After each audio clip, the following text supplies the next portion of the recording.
오늘은 자기 전에 갑자기 생각나서 카메라를 켜게 됐는데 가벼운 마음으로 제가 대한항공 합격을 했던 썰을 말씀드리려고 합니다. 합격 스펙도 같이 알려드리려고 하고요. 우선 지금 야심한 시각에 조용하게 이야기를 해보도록 하겠습니다. 가시죠.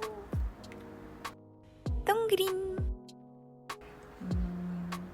우선 제가 합격했던 스펙을 먼저 말씀드리자면, 제가 공채를 최종 합격을 했을 때 그때 면접 당시에 제 나이는 26살이었습니다. 그리고 키는 사실 163이고 그때 당시에 붙었을 때 몸무게는 50, 51 이 정도였습니다. 사실 제가 공채를 총 5번을 지원을 했는데 마지막 그 5번째 면접에서 붙게 되었고요. 그 이전에는 사실 47kg, 48kg까지 빼고 면접을 봤던 기억이 납니다. 근데 사실 그렇게까지 막 빼려고 노력을 하기보다는 자기의 보기 좋은 그런 몸으로 보면 저는 가장 좋다고 생각이 들고요. 빼면 뺄수록 예쁠 거야 라기보다는 그냥 보기 좋은 몸무게를 가지고 보는 게 가장 좋다고 생각합니다. 그리고 몸무게가 2, 3kg 더 마른다고 해서 얘를 뽑지 말아야지, 뽑아야지 이런 건 아닌 것 같고요.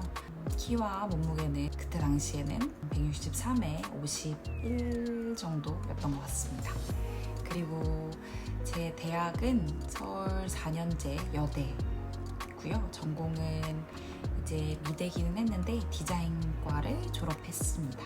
그래서 예전에는 언제지? 2번째 공채 면접 때 지원 동기를 이제 전공이 다른데 왜 이쪽으로 지원을 했냐라고 질문을 했던 기억이 납니다.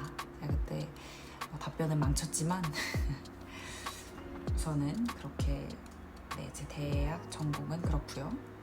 그리고 우선 토익 같은 경우에는 제가 그때 정말 올릴 게 이제 토익이나 영어 점수밖에 없어서 죽을 힘을 다해서 영어를 했던 기억이 나는데, 그때는 아마 800 후반대 880이었던 것 같아요. 880으로 지원을 했는데, 그때 그걸로 이제 서류 지원을 했는데 그 다음 토익 점수가 920이 나온 거예요. 그래서 그 920점을 임원 면접에 냈던 기억이 납니다.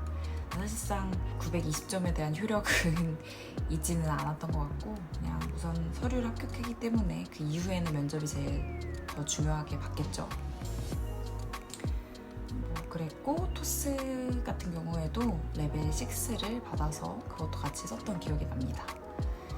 그래서 우선 면접에 대해서 이야기를 하자면 다들 아시겠지만, 첫 번째로는 이제 서류 면접이 있고요.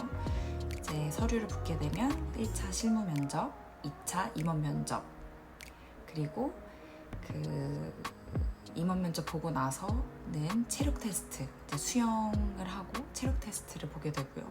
그 다음에 이제 최종 면접, 그리고 최종 면접까지 합격을 하게 되면 이제 마지막으로 신체 검사를 하고 최종적으로 최종 합격을 하게 됩니다.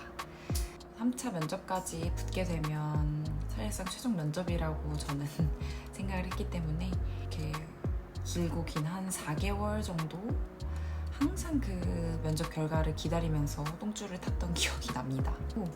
제가 그 면접 때 꼭 얘기를 하고 와야지 했던 부분을 말씀드리자면, 공채를 준비하기 전에 1년 정도 일본으로 워킹 홀리데이를 다녀왔습니다.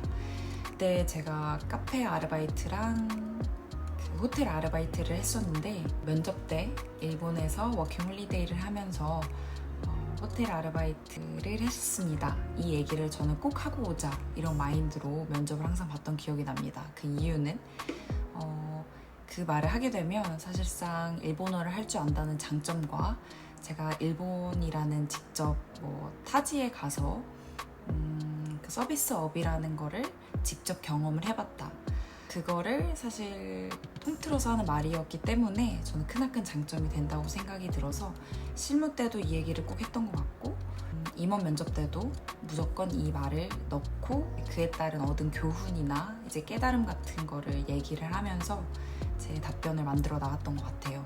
우선은 그 얘기를 하려고 했고, 그리고 추가적으로 저의 장점을 이제 살리려고 노력을 했는데, 제가 이제 3년간 사실 승무원 준비를 했었어요. 그래서 3년간 준비를 하면서 제가 이제 승무원 스터디를 엄청나게 했겠죠. 그래서 많은 스터디 멤버들을 스쳐 지나갔었는데 그때마다 이제 들었던 저의 장점들을 하나하나 다 캐치를 해가면서 제 장점을 수집을 했던 것 같은데, 그 중에 좋았던 거는 제가 뭐 승무원분들이 다 미소가 좋긴 하지만 밝은 미소를 가지고 있다고 생각을 해서 최대한 밝은 미소를 유지하려고 면접 때 신경을 썼던 것 같고, 그리고 추가적으로 저는 처음에는 몰랐는데 목소리가 되게 신뢰감이 있다는 이야기를 많이 들어서 최대한 목소리를 뭐 너무 낮게도 너무 높게도 아닌 제 목소리에 신뢰감이 들 수 있도록 계속 신경 쓰면서 연습을 했었던 기억이 납니다.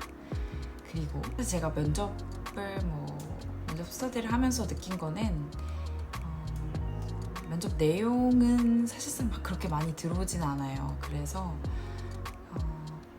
가장 중요했던 거는 목소리, 태도, 자세가 처음에 이제 대화를 할 때 가장 먼저 눈에 보이는 거기 때문에 목소리, 태도, 자세를 태도 같은 경우에도 항상 겸손한 태도로 마인드를 가지고 대답을 했고, 자세 같은 경우에도 고든 자세지만 흐트러짐이 없이 흔들리지 않도록 좀 유지를 하려고 노력을 했습니다.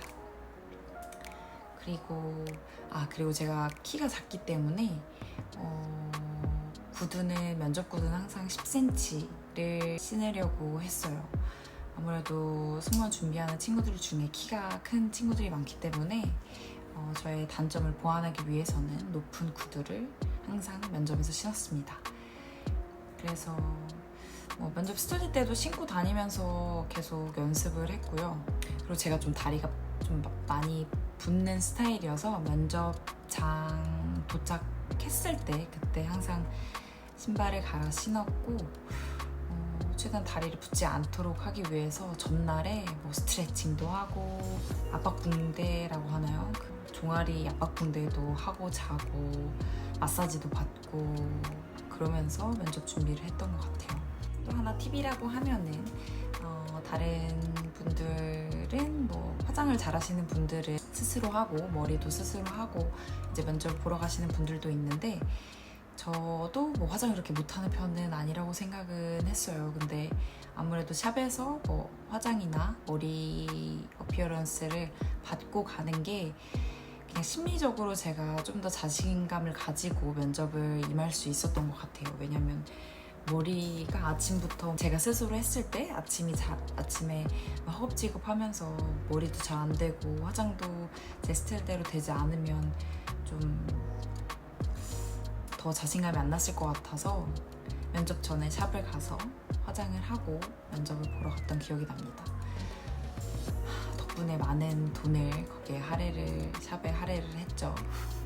결과적으로는 좋은 결과를 내긴 했지만 여유가 된다고 하시면 저는 샵에 가는 것을 추천드립니다.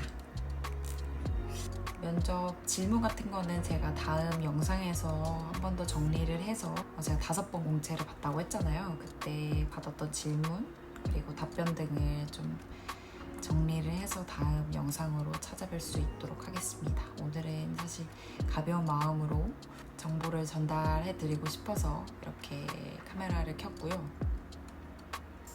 다음에 좀 더 알찬 컨텐츠로 가지고 오도록 하겠습니다. 긴 영상 봐주셔서 감사하고요. 다음에 좋은 영상으로 또 찾아뵙겠습니다. 안녕.